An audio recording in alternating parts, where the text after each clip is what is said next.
River Light Bearer, your friendly neighborhood, non-binary, compassionate catalyst here.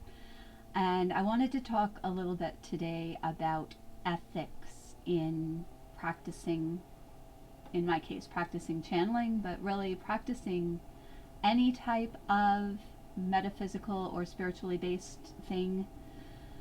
So often, I have encountered people who do things like walking up to a random stranger and saying, I have a message for you from your guides. Here it is.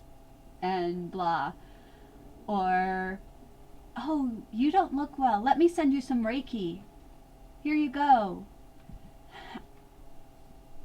And I understand the reasoning behind it. People want to help other people, and that's cool.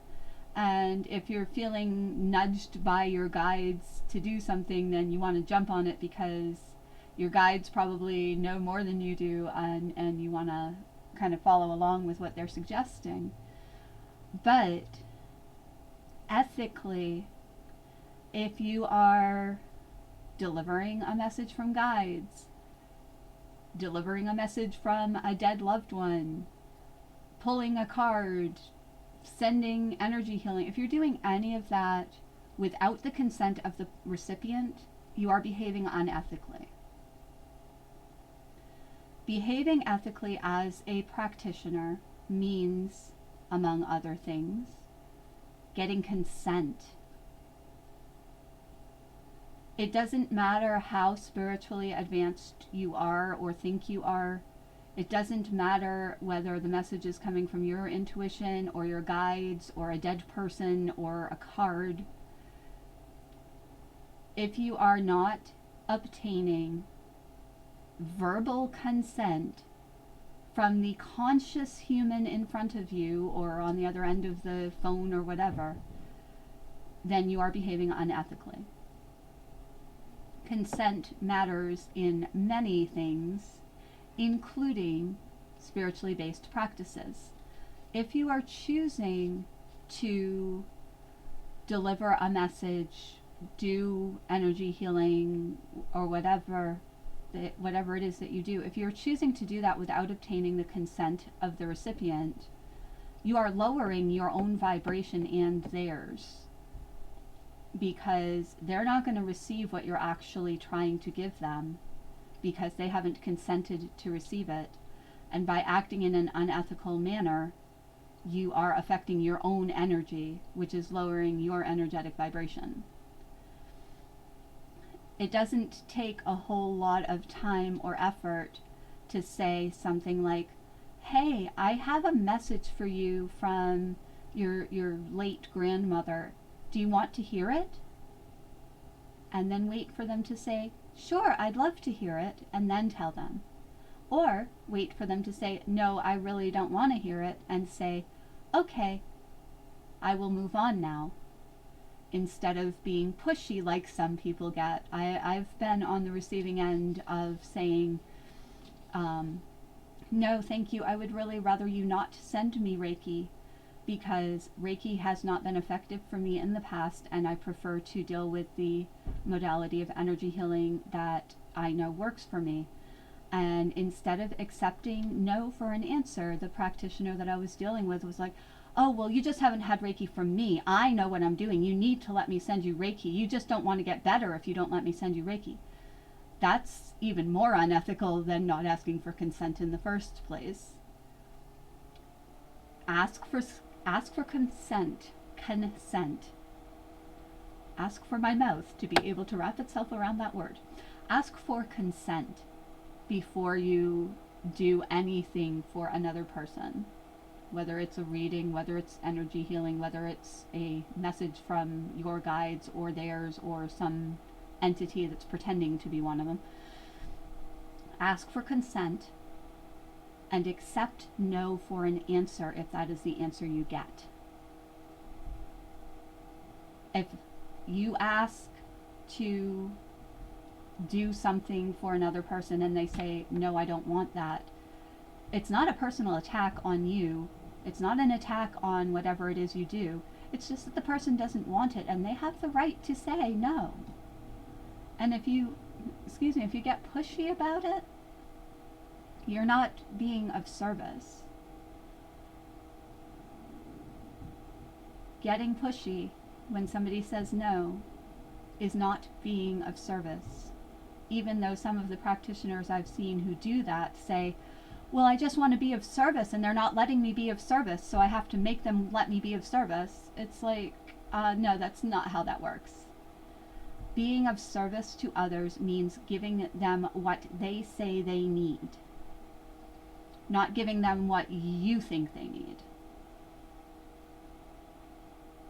It's giving them what they say they want. It's meeting the needs that they actually express. You are not the one who gets to decide that somebody else needs to hear a message. Even if your guides are saying, this person could really use this message, they're not telling you to trample all over that other person's right to consent.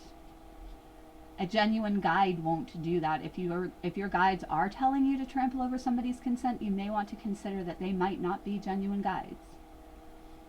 Because every guide I have ever dealt with, whether my own or somebody else's, every genuine guide puts free will above everything else. And if you are not asking a person's consent to receive what you're trying to give, you're violating their free will. If they say no and you keep pushing them, or you do it anyway, you are violating their free will. That's not ethical behavior. That's not beneficial behavior. That is not of service behavior. So if you're doing that kind of thing, please stop. It's normal to want to share these things when we're able to do them. And if we think we have information or a practice that can really benefit somebody and we really want to help, it's human to try really, really hard to do that thing. But it's not ethical if you are not getting explicit verbal consent from the conscious human. And it's not ethical or of service if they refuse what you're offering and you do it anyway or get pushy with them. And a little bit of a word on the conscious human part. I have known practitioners who ask the human in front of them or on the other end of the phone or whatever, can I do Reiki for you? And the human says, no, I don't want that. And then the practitioner does it and justifies it by saying, oh, well, I checked with their higher self and their higher self wanted it, so I did it anyway. The higher self, or the core self as I call it, does know better than the conscious human, but that doesn't matter when it comes to behaving ethically. If the conscious self doesn't consent, then the higher self doesn't get to override that, because free will. Also, several of the practitioners that I have heard using that justification were bullshitting entirely and just, justifying their unethical behavior by claiming that they had talked to the person's higher self when they had done no such thing. Obviously, being intentionally dishonest is even less ethical. Honesty is important. And when you're obtaining consent from somebody, it's important to be honest about what it is you're going to do. There are a lot of ethical considerations that go into any type of metaphysical or spiritual practice as a practitioner. And some people don't take those into consideration. Like they don't even think about it. It's not malicious on their part. It's just that they don't think of it. Some people figure that, oh, well, I'm a spiritual person and this is a spiritual practice, so I don't have to follow the same code of ethics. Well, no, you don't have to, because you have the free will to completely ignore ethics and completely ignore consent and all that kind of thing. But if you're doing that, you're not being of service. You are not helping people. So I invite you to consider those things if you are a spiritual practitioner or are considering becoming one. I invite you very strongly to really consider how you can behave in an ethical way that does not interfere with the free will of the people that you say you want to help. I could go on about this for a really long time, but I am not going to do that because my voice is starting to get crackly, which means I need to stop talking and drink some water.